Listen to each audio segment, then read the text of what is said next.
দিনে তারা কত কি দিয়ে দেখতে হবে রে ভাই। দেখুন শাড়িটা কি সে নিজে পড়তে পারে না?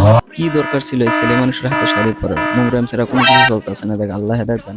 গাবিন গরু এটা লায়লা, এই লায়লাকে নিয়েও আজকে আমাদের উচ্চ পর্যায়ের মিডিয়াগুলা নিউজ করে। ঠিক আছে, এই লায়লাকে নিয়ে যা একটা অবস্থা, এই লায়লার মতো সমাজের নিকৃষ্ট নারী আর দ্বিতীয় একটা আছে কিনা সন্দেহ আছে।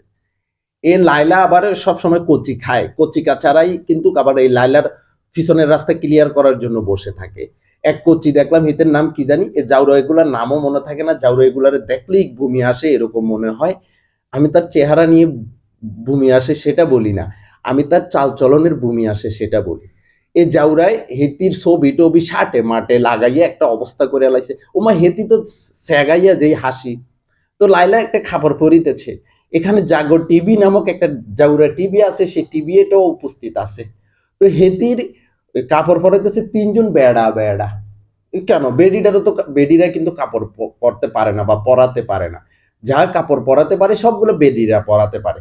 তো তার কারণে লায়লা সুন্দরী, লায়লা বুড়ি, লায়লা গাভিন, এটা গাভিন গরু, এটা গাই গরু, এটা পুরুষকে দিয়ে কাপড় পরাচ্ছে এবং এটা নিয়ে নিউজ হচ্ছে। এই এটা এটা ভিডিও করার জন্য ৮-৯ জন ১০-১২ জন মিডিয়া বসে আছে।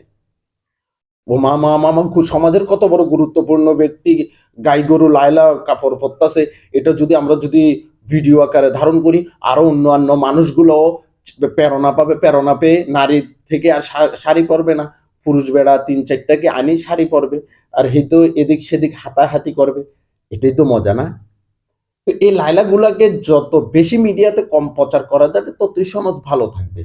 আর আমার তো উচিত ছিল, যদি এই দেশে আইন থাকতো, এই লাইলাদের মতো বেয়াদব গুলাকে একটা রশিতে বাইন্দা পাও দুইটা উপরের মিকা দিয়ে মাথার নিচের মিকা দিয়ে ঝুলাই রাখতো।